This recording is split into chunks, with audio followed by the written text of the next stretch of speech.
Good morning, everybody, and welcome back to a Modern Horizons 2 draft video. Now, we did go 3-0 on stream last night, which was pretty exciting. So I've got some packs, and I'll be doing a few events, at least as long as those packs last, I think. And I think it's pretty fair to take Dragon's Rage Channeler. The card's really high power level. It's good in the Delirium deck. A little bit sad because we're passing a lot of the Delirium cards. Kaleidoscorch, Hard Evidence, Storm God's Oracle, but having a 1-mana 3/3 Unlimited, potentially very good. Pack 2, Dragon's Rage Channeler. Alright, yeah, Dragon's Rage Channeler. So we're drafting Delirium. Wow, okay, no Delirium cards in this pack at all. That sucks. I guess Dihada's Ploy is like the next best card for us. I really don't think Galvanic Relay is playable in most decks. Steel Dromedary is an artifact creature, but I find that it's a really bad one. I'll take Dihada's Ploy. Hopefully, you know, there's some red and blue cards left over. Okay, there's a Faithless Salvaging. I'm really going to try hard to make Delirium work because of double Dragon's Rage Channeler to start. So Viashino Lashclaw is great. It's good for the Madness payoffs. Flame Blitz is basically a Think Twice that gets an enchantment into the grave. It's kind of a good big deal for Dragon's Rage Channeler. Captain Ripley Vance matters a lot when you have a bunch of free spells, but tends to wheel. I'm going to take Flame Blitz. I think the best third color to splash for Delirium would be black because of the like blue-black self-discard outlet and black Madness cards. So we're going to try and stick to red-blue, though that may not be possible. Blazing Rootwalla. This is excellent with all of the discard that's going on. It's also another very aggressive red creature. Captain Ripley Vance. There's a Silver Bluff Bridge. That could be important. Step Through is Wizard Cycling. Dragon's Reach Channeler is a Shaman. I think I am going to go for the land with Fixing, because it is an artifact land, which does help with Delirium. Okay. Foul Watcher is a little bit more aggressive than Aeromoeba is. It's more aggressively costed. It also helps because it surveils. I do want a Aeromoeba. I don't know that I want more than one Aeromoeba, so I'm going to pick the Foul Watcher first. Hard Evidence is great, but Storm God's Oracle is much better. So the red and blue cards are coming around. There just wasn't that many in the pack. I was worried perhaps that somebody was passing to me was taking these cards. Well, it doesn't seem to be the case. If they are, they pretty greatly misevaluated this card. This also makes, I guess, Flame Blitz slightly less important. I do like Mental Journey. Burdened Aerialist is also not bad. Mental Journey is a great top deck in the late game to reload. It can also fix for you if you have a decent amount of blue, or you just need to make another land drop. So I like having one if I'm drafting this deck. It also, like, if we end up splashing black or something like that, it can help a lot. I'm going to put Dihada's Ploy in the sideboard, but I'm not going to forget about it. I really want to play Braid's Cabal Minion in a deck. I just don't know how to make it work in Limited. Turok's Canticle is going to go into the sideboard. I will take a Burdened Aerialist. Tormod's Cryptkeeper is also reasonable, just as an artifact creature, but like, there's this creature always goes late. Probably not playing a Zurin Orb. Might consider playing a Tanglepool Bridge. We'll see. Aeromoeba came around, and So Shiny came around. Okay. So hopefully our colors are open. 2 Dragon's Rage Channelers in the first pack seems good, though. Alright, pack 2. Dam would be great. We just can't splash a double black and double white spell. There's no way. Not in this deck. Probably not in most decks. Burdened Aerialist we could take, but I think we're better off taking Monoskellion. We really can't take advantage of the ping. We're not going to have a lot of stuff that's going to put counters on it, but it being an artifact creature, a 2/2 for 2 that can shrink itself to shoot something once is probably going to be good enough. Wow, okay. Throsta, Tempest Roar, Lazotep Channeler, Hard Evidence, Raving Visionary. So Raving Visionary is quite good. Repeatedly looting is very strong. Chancellor is a really insane payoff, though. The problem is it's going to be very difficult for us to fix for Chancellor. There's 2 Scophos Reavers in this pack. I think we gain more by staying mono, like Izzet, than going Grixis. I think Izzet is open enough that I'm not going to have to splash. I think I'm taking I'm taking a Blazing Root Wallet here. It makes the loots off of Raving Visionary and Faithless Salvaging much better.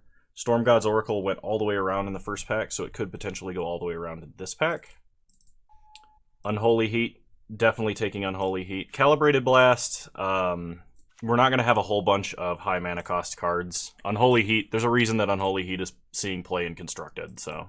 In this pack, I mean, discarding Road to Ruin is not terrible. We even have a green source, so like we could cast the front half of this conceivably, but just discarding it and casting it out of the grave as removal seems good. I'm actually going to take that. Okay, so in this pack, there's another Dihada's Ploy, there's a Revolutionist, Burdened Aerialist, and a Crack Open.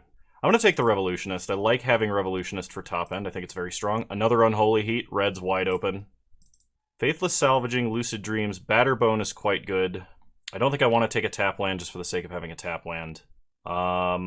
See, we have enchantments, we have artifacts, we have instants. We really don't have a lot of sorceries. Batterbone, I think, is still the pick here.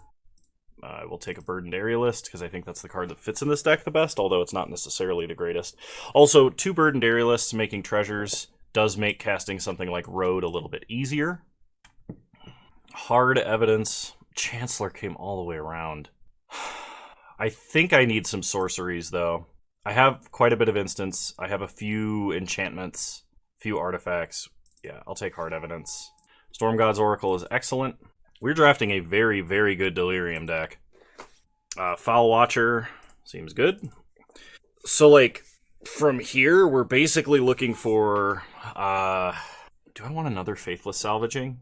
It does help me get through my deck really fast, and I do have 2 Root Wallas. I think I would rather have a Recalibrate, though. Card I'm not playing. Card I'm not playing. So yeah, short of like a Mythic Bomb, I do actually really like Gargadon. I think this card is good in most decks that can play it, if you can suspend it on turn 2. Just getting a 7-5 late game to end of the game is great. Unfortunately, our rares and uncommons are not playable for us at all. Mount Valus Manticore is somewhat reasonable to play, but we'll take the Gargadon. I don't think we can play Moderation. I will take another Storm God's Oracle. No sense in taking another Flame Blitz, I think. So enchantments and creatures should be pretty easy to get into the grave, is what I'm seeing. I could potentially take a Foundry Helix, because sacking a permanent to put a card in the grave is fine, but I don't really want to splash white, even though I have a couple of ways to make treasures. So in this pack, there's a So Shiny. There's a Parcel Mirror, which is an artifact creature. I don't know that this creature is better than any creature we have. I might just take this to have access to it. I'm not exactly sure how my curve is going to look when it works out. Yeah, we'll take Parcel Mirror. Okay. Not a lot in this pack. We could take an Arcbound Slasher just to have a haste creature. I don't currently have anything in the 5-drop slot. Having a Slasher could help end the game. The alternative is taking a Lose Focus. We don't have any counter spells. We don't have a ton of instant speed stuff going on. We have some. I'm going to take the Slasher, I think. Okay, so Zabaz the Glimmerwasp, Mere Scrapling. So last night when I was playing the Delirium deck, we had a really cool Spreading Insurrection play where we cast multiple Root Wallas for free and then Spreading Insurrection. We didn't end up winning that game, but that is an interaction that I would like to make note of. Between the Root Wallas and the Faithless Salvaging, we might be able to get an X2 on this for Storm Count. So I think I'm going to take it. Trap Runner is actually decent. I used to not like this card, but I was also misreading it. We have had a ton of luck with Trap Runner, and I think the card is excellent top end. I don't think we're playing another Batterbone. I'll take another Raving Visionary, though. Looting out of hand seems very strong. Another Foul Watcher is great. I don't think we'd play a Ghostlit Drifter. I think Foul Watcher is actually better for us. I'll take the Manticore. Bottle Golems, I guess, if I play against a really aggressive deck. We can play So Shiny. I don't know that we're playing 2, especially not with 3 Storm God's Oracles, but we'll find out. Put Wave Sifter in the sideboard. Gorilla Shaman could be good versus Game Objects, the deck. I like that description. I forgot who gave it to me on stream last night, but they were like, yeah, the best deck that I play is Simic Game Objects and Limited. So you just make like a bunch of tokens. I think it was Ocean Infinity. Crack Open. Technically, we could splash for a Crack Open, so I'll put that inside. I was hoping I was hoping we'd see one more Dragon's Rage Channeler. Alright, Tavern Scoundrel, into the side. But I mean, we got a lot of good uncommons for this deck between the Channeler, the Rootwallas, the Raving Visionaries. So we will be playing both of those artifact lands. Let's group the creatures separately and see what we're dealing with here. So just looking at our deck, how many ways do we have to make tokens? We have the Burdened Aerialist, Trap Runner. That's it, I think. I think that's literally it. Well, we also have Hard Evidence. So Shiny is not unreasonable as a removal spell. I think I'll keep one. Batterbone, technically a creature for everything but Delirium purposes. I may not need Flame Blitz because I have 3 Storm God's Oracle, so enchantment should be easy enough to get into the grave. I don't think we're going to need this cycle. Yeah, this is both an instant and a sorcery. Not to mention the sorcery part works from the grave, and that's where we care about having it. So I need to cut 9 cards. Okay, in that case, I'm going to cut Parcel Mirror, Mono Skellion, and a Burdened Aerialist. Aeromoeba I feel like is less important. We have the Manticore, even though this is a much stricter discard outlet. We have the Raving Visionaries. The only thing is Aeromoeba flies. This is the problem that I struggle with the most, is when your deck type is so open, actually trimming down cards to have a reasonable deck to play. I would rather have just enough cards to build the deck so I don't have to think about this as much. But this is a skill that I really need to develop. So last time I was in this situation, I ended up cutting Mental Journey. Is that something I still want to do? We have a lot of instants, and really we curve out at about 4 or 5. Because Revolutionist we want a Madness, and Gargadon we're suspending on 2. Okay, I'm going to cut Mental Journey. Maybe I cut the other Burdened Aerialist? And if I do that, I cut So Shiny. Now I only have to cut 1 card, and I don't feel as bad about it. What card am I cutting, though? So we have artifacts, lots of enchantments, creature, land, instant, and sorcery. Instant's going to be pretty easy to get into the grave. Sorcery might be a little more difficult. I hope I've not cut too many things that I'm not going to get Delirium. That is a possibility. I've done that before. I've actually played a Delirium deck that, like, could only get Delirium if it drew Mind Collapse and, like, sack a land or got lucky off of a Foul Watcher or something. Maybe Spreading Insurrection is a little bit ambitious. No, I think keeping that in is still the play. So let's see, you're a 4-drop. You're technically on 2. You are a 3-drop. So this is really what our curve looks like. Does that change anything for me? I think I should be cutting a creature, because currently I have 18, counting Batterbone. I want to say it's a Foul Watcher that I cut, but really Foul Watcher is part of not only the Delirium payoff, but it helps enable it a lot. Alright, you know what? I'm going to run 41 cards. We'll run a Silver Bluff Bridge instead of a mountain, and a Tanglepool Bridge instead of an island. Alright, we got ourselves a deck. Hurt my brain to build it, but we got ourselves a deck. I'll see you guys in round 1. Alright, round 1, we're on the play, and I will be keeping. So we can start tap land on turn 1, pass the turn. Opponent leads on a swamp. We untap and draw an island, play Batterbone. Living Weapon, pass the turn. Opponent plays a mountain into a Rakdos Headliner. They hit us for 3. This is fine. We untap. We draw Unholy Heat. Play an island. Go to combat. Hit our opponent to 19, and we'll go up to 18. Play Storm God's Oracle. Pass the turn. So opponent has to pay the Echo cost, discarding a card. Or they don't. They sack Rakdos Headliner. They don't want to discard anything. Interesting. Opponent passes. We draw a Goblin Trap Runner. Go to combat. Attack. So if my opponent has an Unholy Heat, they could be waiting on me to pump the Storm God's Oracle so they can get a kill on that.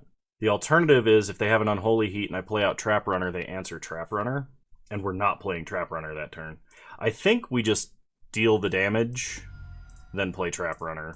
If they have Unholy Heat, they have Unholy Heat. And if they don't, we suit up Trap Runner with Batterbone, which is pretty great. Pass the turn. Called it. That was one of the only ways that play made sense. They play a mountain. They play a Gouged Zealot. We untap. Draw Gargadon. Play a mountain. Go to combat. Attack with Storm God's Oracle. Pump it. Pump it. Deal damage. Take them to 14. Now we could pump it again. Lightning Bolt the Gouged Zealot and suspend Gargadon. I feel like that's reasonable. So 3 damage to the Zealot. Suspend Gargadon. Pass the turn. The alternative was attacking with the Batterbone there and using Unholy Heat, which would have been reasonable, I think. So we sack an artifact, a creature, or a land. We sack the Silver Bluff Bridge, I think. Then that enables Delirium. Yeah, okay. Let's just clear the way. I don't really care about them sacking a land all that much. Go to combat, hit them for 1. Play Dragon's Rage Channeler. As a 3/3, pass the turn. Opponent plays a land. Them sacking a land off of Braids could have also been a way that they needed to get to Delirium. Then they persist Gouged Zealot. We untap.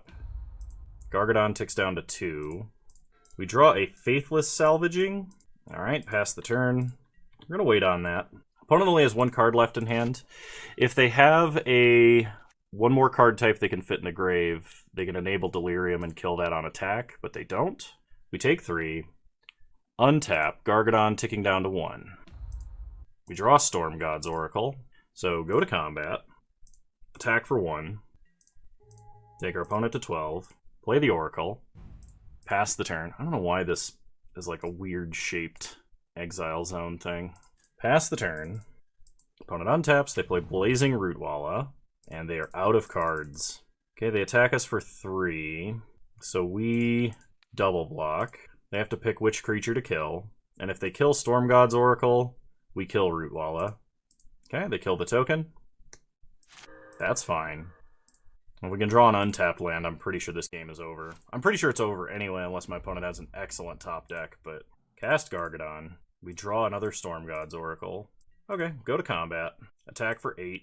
Okay, opponent blocks Storm God's Oracle. Pumps the Lizard. They trade. We shoot them down to 2. And then we play another Oracle. And the game is over if we untap. And they don't gain life. Okay, cool. Game 1 in the bag. Well, deck functioned perfectly there. Yeah, I'm not going to make any adjustments. We'll just run it back. I don't even think that was like our best hand. I think just Storm God's Oracle is amazing value. It's like almost always a 2-for-1. Because you can either kill a creature with its like power and toughness, or you can and then like lightning bolt something else, or you can just like lightning bolt and stop them from attacking. I'm gonna keep this. Hopefully the surveil triggers that we get kind of help dig us through our deck a bit. We draw Batterbone, which is pretty excellent. Lead on Dragon's Rage Channeler. Pass the turn. I don't think we need double blue for anything in our deck. So if I hit a land of any kind on any surveil trigger, it's going in the grave. Blazing Rootwalla. I could play that and Foul Watcher next turn. I feel like we can do better, so we'll put that in the grave. Hit them for 1. They go to 19. They untap. They play a swamp. They play Magus of the Bridge. We untap. Draw Silver Bluff Bridge. This is whenever a creature is put into an opponent's graveyard from the battlefield, exile Magus. Play Foul Watcher. Raving Visionary, I will put on top. Go to combat. Attack like this. Okay. So they're trading Magus for Dragon's Rage Channeler. Play Silver Bluff Bridge. Pass the turn. Raving Visionary can help us get a land into the grave. Actually, I probably should have played out Mountain, but I kind of do want 2 blue mana sources here. Play a Mountain. Play Raving Visionary. Pass the turn. Maybe I should... I actually think I should have attacked with Foul Watcher there, so I missed a damage. Okay, opponent plays Braids. And attacks. We'll trade. So now the question is, do we sack Silver Bluff Bridge? I think so. Draw a Mountain. Loot immediately. Ditch a Mountain. Play a Mountain. Go to combat. Attack for 1. Opponent sacks a land. Calibrated Blast, revealing Gouged Zealot. They're shooting us? They're just trying to race? I don't know that that's correct. So right now, I cannot get any other card types into the grave. I'd really like to equip this Batterbone. I think I need to loot, though, this turn. Okay, Gargadon is fine. So we're going to sack Raving Visionary. We draw an island, play an island, suspend Gargadon, and we're not blocking, so go ahead and hit our opponent for 1. Opponent untaps, they got a sack. As long as this isn't a removal spell, we're fine. Okay. They hit us for 4. We take 4, go to 8, untap, sack a mountain, Gargadon ticking down, draw an island, play a mountain, equip Batterbone, go to combat, hit him for 2, we go up to 10. Actually, my opponent didn't read the fact that Gouge Zealot has reach. So, neither did I. That could have been really bad. Opponent sacks Viashino Lashclaw. They draw and play a land. They attack us for 4. Okay. We take 4, go to 5. Untap. Gargadon ticks down to 2. We sack an island. Really wish I had a way to discard this right now. Play an island. Go to combat. Oh, they can flashback Calibrated Blast. And can deal 2 damage. So they're going to shoot us. Because they can't kill Foul Watcher with it. So hit our opponent for 2. We go up to 6. They untap. So they'll probably sack a swamp here. Okay. We need to draw an action spell next turn. We are going to 2. Opponent suspends their own Gargadon. We untap, sack a mountain, Gargadon taken down to 1. We draw Hard Evidence, which does count as an action spell. Play Hard Evidence, make some tokens, go to combat. We do have Delirium now, so we can gain extra life. Okay, we go up to 5, pass the turn.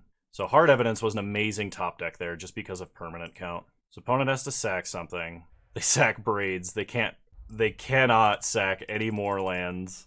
Alright, so if our opponent attacks with Gouge Zealot, we are 100% blocking with the Foul Watcher. Actually, are we? No, we're not. We're blocking here. Nice. I was going to say I'm going to block with the Foul Watcher, but then I was like, no, wait, I have lethal if I don't do that.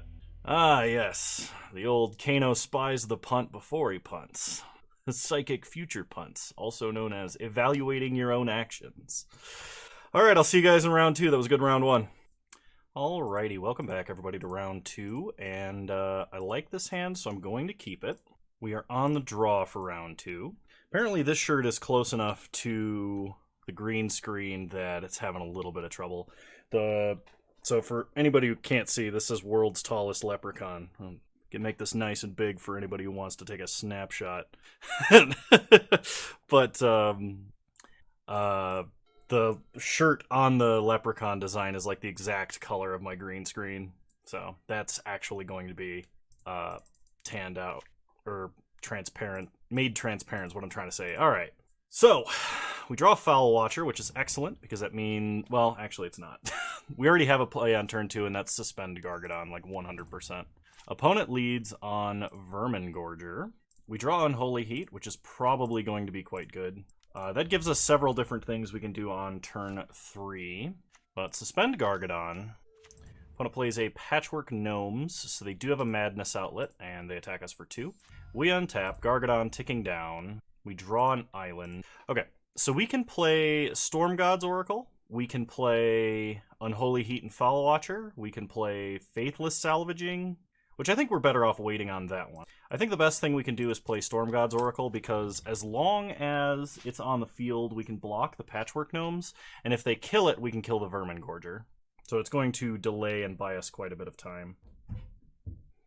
So opponent untaps. They are going to Bone Shards, ditching Kitchen Imp. We're going to kill Vermin Gorger. If we targeted the Kitchen Imp, they could just sack it with Vermin Gorger. We would take about the same amount of damage. I think taking the Sacrifice Outlet away from them makes the most sense. Okay, we draw Recalibrate. So play an island, and we can play Foul Watcher. I kind of want a Faithless Salvaging, ditching Rootwalla, and then Recalibrate on their turn. So that's what I'm going to lean into this time. Opponent goes to combat. Attacks. I don't think I'm blocking, and I don't want them to just replay whatever we bounce. So we're going to go ahead and take the damage here. This also lets me leave up Unholy Heat if I feel like I need it. Faithless Salvaging, discard the Rootwalla, Madness, cast the Rootwalla, recalibrate the Patchwork Gnomes as it's more expensive, untap, Gargadon ticking down. I don't actually think I'm going to cast this because I do want another red source. So we'll leave that in exile. We already have an instant in the grave anyway. Play a mountain, go to combat, attack for 1. Alright, not going to pump. Play Foul Watcher. We already have enchantments and creatures in the grave. I think we still keep the Manticore in hand. Play Dragon's Rage Channeler. Pass the turn. I think I would rather have Unholy Heat this turn, and I'm probably going to use it to kill that Kitchen Imp. Opponent replays Patchwork Gnomes. They're playing another Kitchen Imp. They go to combat. They attack for 4. Whoop. We kill 1. We get to Surveil. Actually kind of want this in the grave. I would rather draw other cards now. I'm not going to block. We'll take 2. Untap. Gargadon coming off Suspend. We draw Spreading Insurrection. Oh, man. We can Spreading Insurrection, gain Delirium, gain control of both of their creatures. That's 4, 10, 12, 13 damage. Yeah, I think we do it. And we get to Surveil. Land to the grave. Gain control of Patchwork Gnomes. Gain control of Kitchen Imp. Do I want to leave back anything on defense? I think I probably should. So go to combat. That's 14 damage we're swinging for. Let's leave back these 2 creatures and play a little conservatively. Alright, pass the turn. And opponent scoops. Excellent. Let's see, they're playing black-red. I don't really think we have anything for that. I think we just run it back. Okay. This is a good hand. We will keep this. We can even cast the front half of Road to Ruin, which is excellent, because that lets us get a mountain to cast the back half of Road to Ruin. Opponent mulligans to 6. We draw Recalibrate. Play Dragon's Rage Channeler. Pass the turn. Opponent untaps. They play a Swamp. They Faithless Salvaging, discarding a Loathsome Curator. We untap, draw an island. So now we can either leave up Recalibrate, or we can play Tanglepool Bridge and set up for Road to Ruin. We don't have any discard outlets right now. I think the Recalibrate play is actually stronger because we drew a 3rd land. Because if we Recalibrate, then play Storm God's Oracle, we either draw another untapped land for Trap Runner, but this lets us manipulate our top deck. This is actually a little bit tough. So if I play the Tanglepool Bridge, I'm not doing anything else this turn. Let's play the Tanglepool Bridge because I think I want to be able to go tutor out another mountain. Go to combat. Attack for 1. Opponent Faithless Salvaging rebounds. They discard a Tyzerus Charger. I didn't think about it either, but this also puts 2 card types in the grave for Delirium. For as long as it remains in the grave, that is.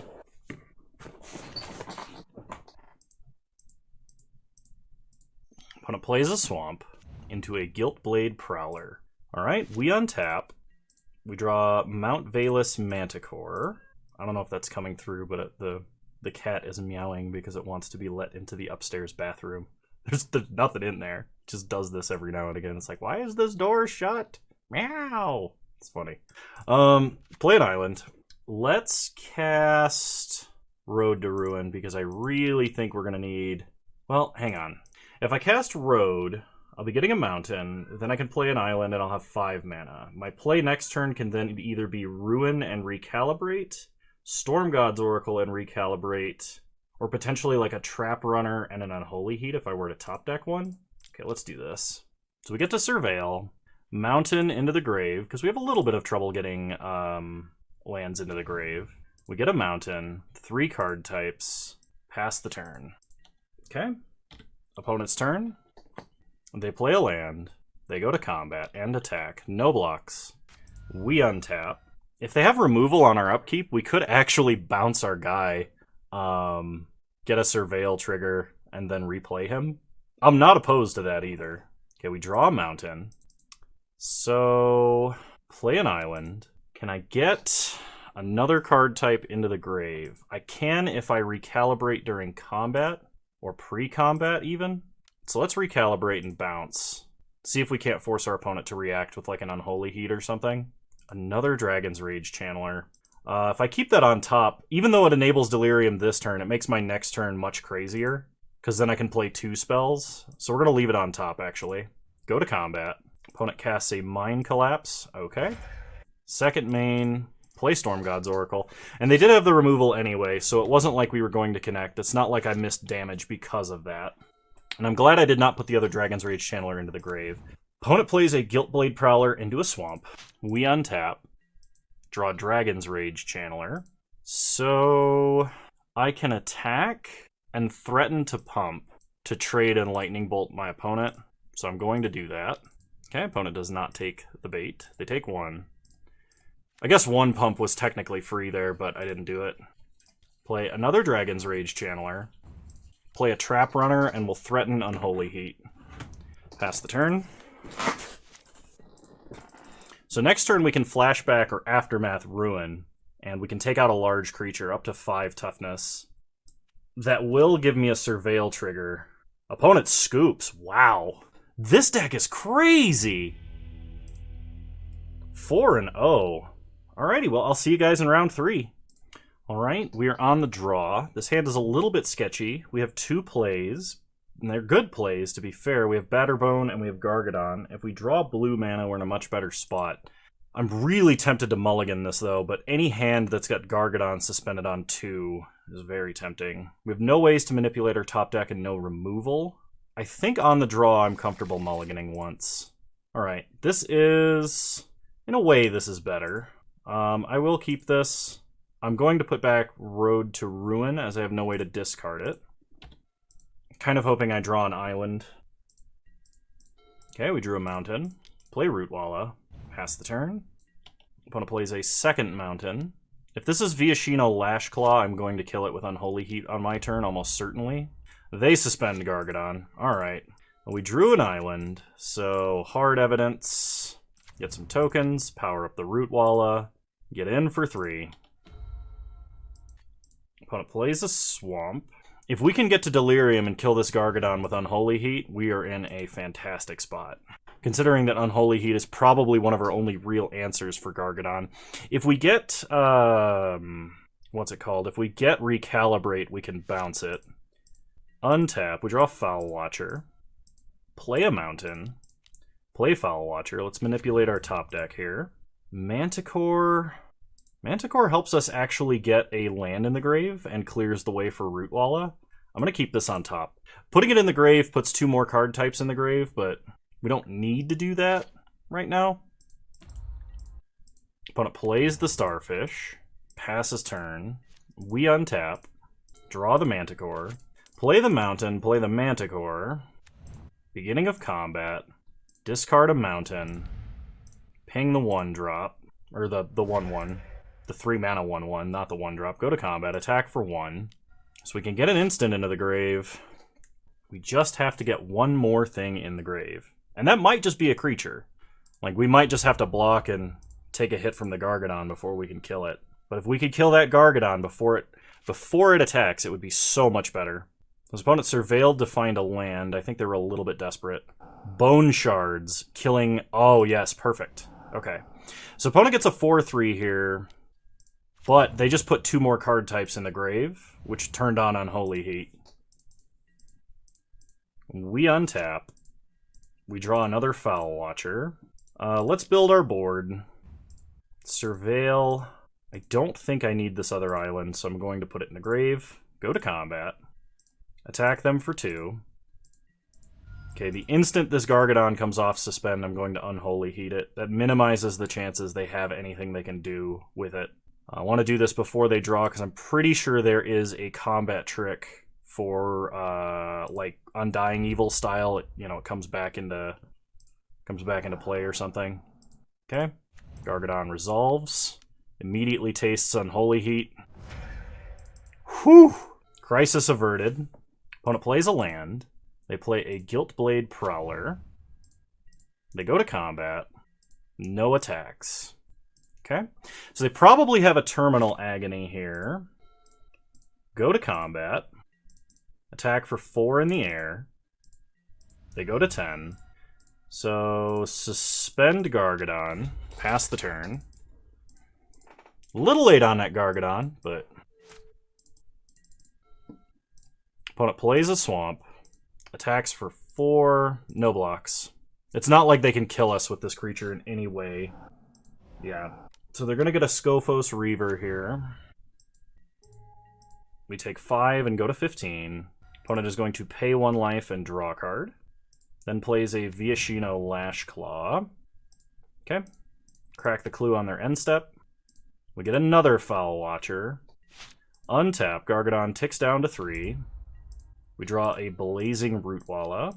Play Foul Watcher number 3. Let's manipulate our top deck here. Don't really want to draw another mountain, so I'm going to put that in the grave. Play Rootwalla. Go to combat and attack them for 4. Now, as long as they don't have removal, we have them dead in the air next turn. So we just need to stay alive while protecting our Foul Watchers as best we can. If we can get away with 1 block or 2 blocks, we probably should, because that might mean that we can guarantee lethal with a Blazing Rootwalla, depending on how our opponent attacks. They put Piru the Volatile into the grave. Well, I really hope they don't have a reanimation spell. They put Bone Shards into the grave. Interesting. I feel like Bone Shards would have been an okay top deck. Opponent ditches Archfiend. Oh no. That wipes our entire board. Oh man, they must have been digging for that. Because otherwise I think Bone Shards was a completely reasonable top deck. Wow. What a blowout. I'm not even sure what we could... Yeah. Alright. I think we're just dead. Well, they were dead next turn, so they had to have something really good. And they did. They had just enough mana to do all of that. Yeah. Alright. Well then. Do we have any grave hate?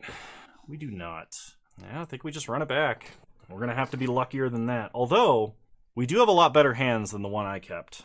The one I mulliganed to, so... I would like to play first. Alright, this hand is not bad. I will keep.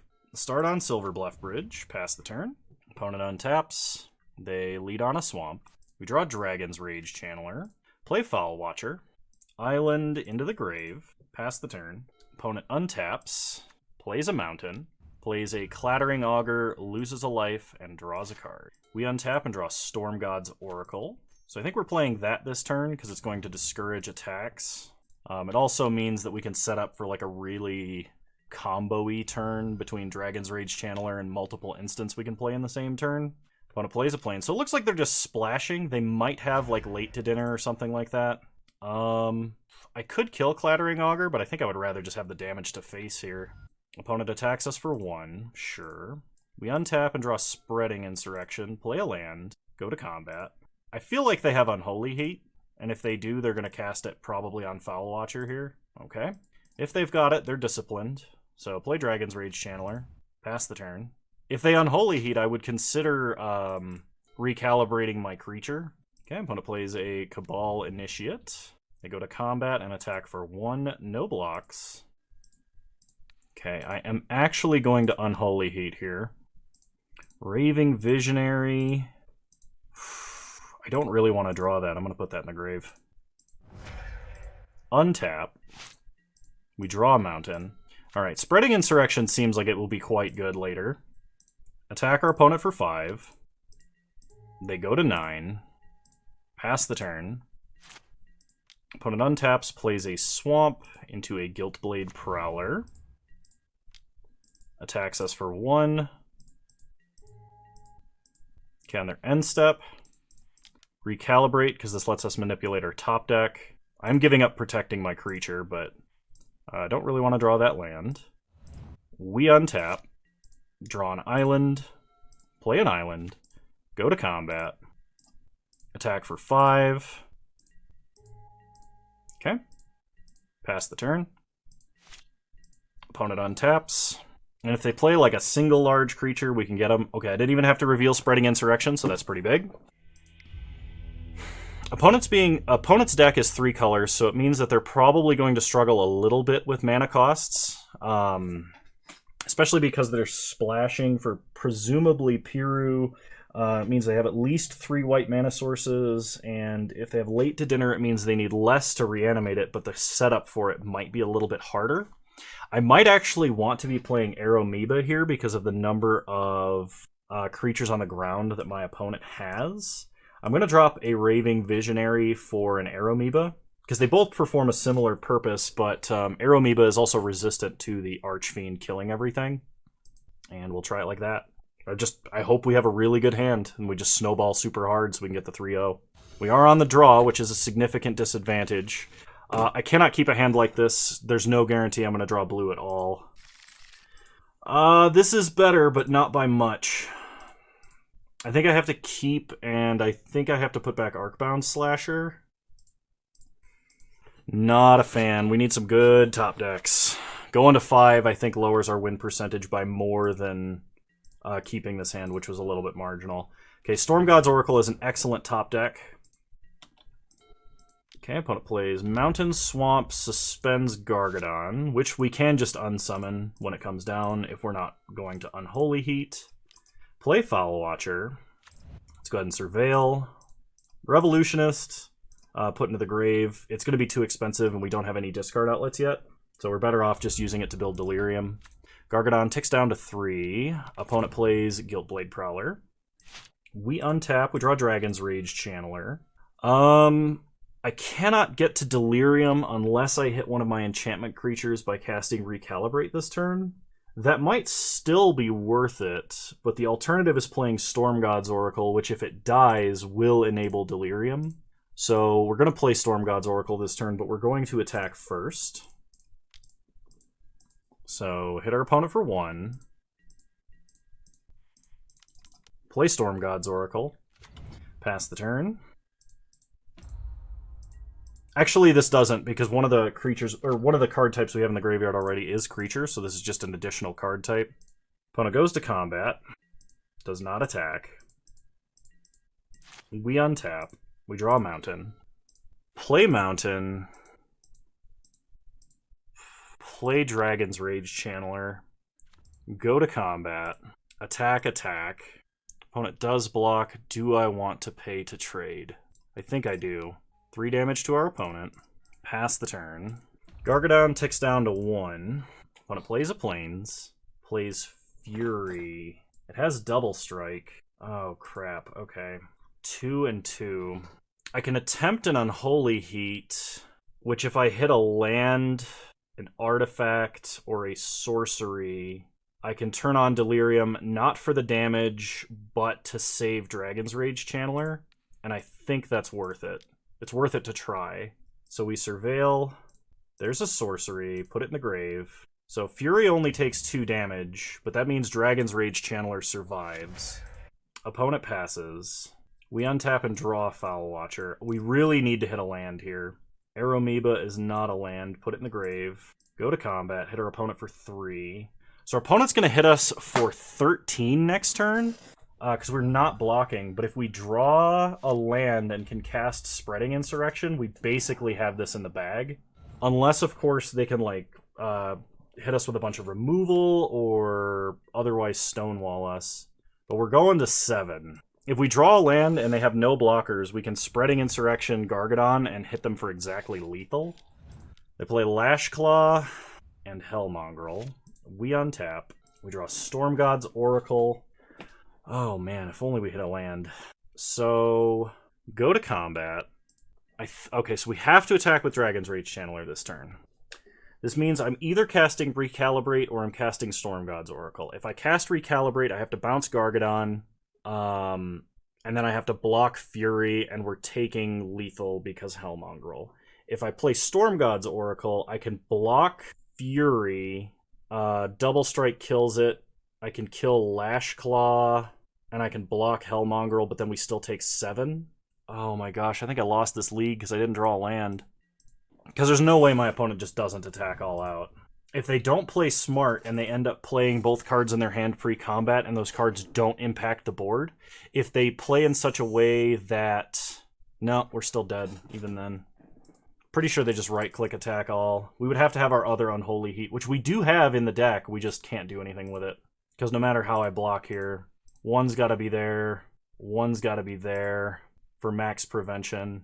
And then while I can shoot the Lashclaw, the last card in my hand would have to be Unholy Heat. Now, we were banking on a land draw and we just didn't get it. That was super close. I'm not sure the Spreading Insurrection would have won there. Being able to play Storm God's Oracle and having the ability to cast Recalibrate might have. Following up again with... the threaten effect after that. But well, we played hard. We got very far. And I hope you guys enjoyed this content. If you did, please leave a like, drop a comment, subscribe to the channel if you're so inclined, and remember you can follow me on Twitch. Same username over there as you find me on here. I stream Wednesdays at 6 p.m. Mountain Time, 8 p.m. Eastern Standard Time, though the last few times have been earlier than that. I think our deck was really crazy this time around. I think we probably should have 3-0'd. I feel like I did not make that many mistakes. I made a couple. I think I called out as they happened, but I don't have that much else to say, so I hope you guys enjoyed, and I really appreciate your viewership. You're all wonderful human beings. So, I'll see you guys next time. Bye! Hey, just wanted to give a shout out to my patrons for the month of July.